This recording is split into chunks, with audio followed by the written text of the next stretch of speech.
report just released by British charities says Gaza is facing its worst humanitarian crisis since Israeli forces took control of the territory 40 years ago.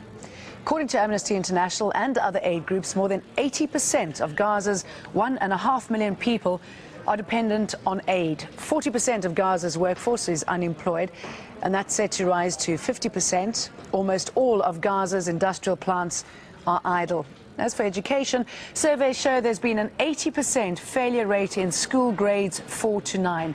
From one of Gaza's largest refugee camps, our correspondent Jackie Rowland shows how people are totally dependent on aid to get their very basic needs.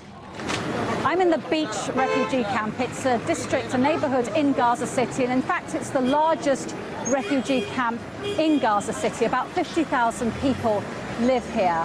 Now, the first thing you notice when you come into the refugee camp is the stink of rotting fish.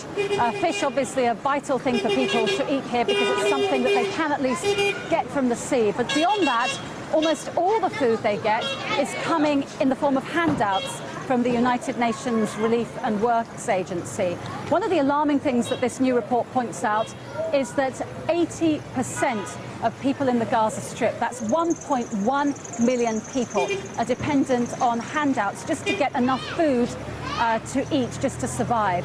And I'm just here on the corner of a street. It's a shop. It looks like a shop, but what it actually is a food distribution point. And all over Gaza, you find these food distribution points where people come with their coupons. It's like rationing, really, in wartime. People get a ration book, coupons, depending on the number of people in the family, and they come to these points and they're able to get a ration of basic goods. I mean, for example, flour. We've got more flour here, wheat flour, a sack of rice, a sack of salt.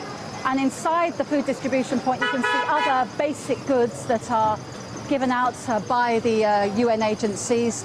Tea, sugar, oil, cooking oil, very important, certain pulses, lentils, chickpeas, tomato puree. These are very basic staples. Not necessarily a hell of a lot of protein or vitamins in this, but at least good solid carbohydrate that will fill people up. But the report has mentioned about great concern about malnutrition, even though the UN is feeding more than 3/4 of the people in Gaza. A real concern about the quality of the food, the quality of nutrition that people are getting, especially children, which make up such a large proportion of the inhabitants of the Gaza Strip. So again, we've had so many alarms raised by aid agencies, but here this joint report out today really underlining the dire situation that we've got into, incrementally just getting worse and worse over a period of 40 years. And the fact that we found ourselves today in a situation where more than 3/4 of the people in the Gaza Strip would not be able to eat if it weren't for international handouts. Really some very grim statistics. The report makes very depressing reading.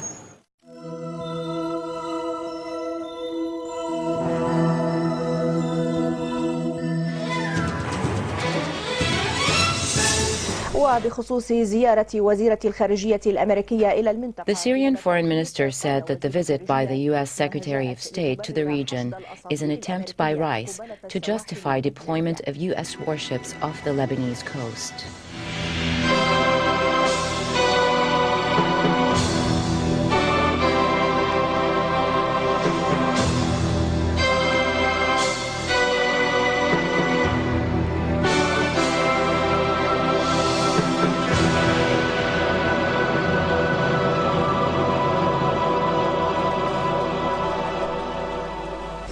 Meanwhile, Youssef Samiri, a leader from the Jerusalem Brigades, was added today to the list of Palestinian martyrs. Samiri was martyred this morning during a clash with an Israeli special force that was surrounding his home in the town of Karara, east of Khan Yunis. Elsewhere in the Gaza Strip, the occupation army killed a 1-month-old Palestinian infant, thus adding a new crime to its criminal record. Most definitely, the killing of Amira was another crime. Amira, who was less than a month old, was killed today in Khan Yunis, where her name was added to the list of martyred children in the Gaza Strip. After today, 20-day-old Amira will never grow older or carry flowers or textbooks. However, she is a leading witness of Israel's crimes, massacres, and exterminations.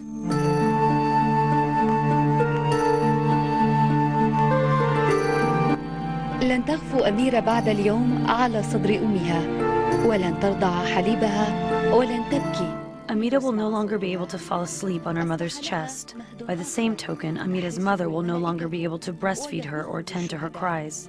Amira is now sleeping in a heavenly crib held by the guardian angels and rocked by the martyrs. The 20-day-old Amira, or daughter of Gaza, did not get a chance to live out her childhood, where she could have played with Barbie dolls and listened to the poetry of life. They felt intimidated by her innocence, so they decided to take away her childhood. This is the story of Amira, a 20-day-old Palestinian infant martyred in an Israeli raid on Gaza. اسمها أميرة. Are these Qassam rockets? Are these the rockets of the Qassam brigades? Are these the rockets that were fired on Israel and Rice? Rice comes here and talks about the rockets. Are these the rockets of the resistance? Take a picture of these rockets and show them to Rice and Bush. إيمان، أحمد وغيرهم 22 طفلا فلسطينيا لن يكبروا بعد اليوم. Amira, Mohammed, Iman, Ahmed are among the 22 Palestinian children martyred in Gaza. Although these children will never grow older or carry flowers or textbooks, they were able to engrave historical testimonies in the human memory that will live forever. The Israelis passed by here and shelled over there. Amidst the destruction, killing, and sweeps, they called for peace. A peace that has been taken out of context and offered to a stateless nation. This peace, which is sponsored by Rice's warships and Olmert's hatred, is being established over the bodies and the flesh of Palestinian children. Amira, Mohammed, Iman, and many others. They are the martyrs of peace. على جسد وأشلاء الأطفال أميرة ومحمد وإيمان وقوافل أخرى. In a protest over the international silence towards what the Palestinians are enduring in the Gaza Strip, a massive demonstration was organized by the Institution for the Solidarity with the Palestinian People in Athens. Hundreds of students and workers took to the streets in protest over the ongoing Israeli massacres in Gaza. The protesters called on the UN Security Council to meet its obligations by lifting the blockade imposed on Gaza and reopening the border crossing in Rafah.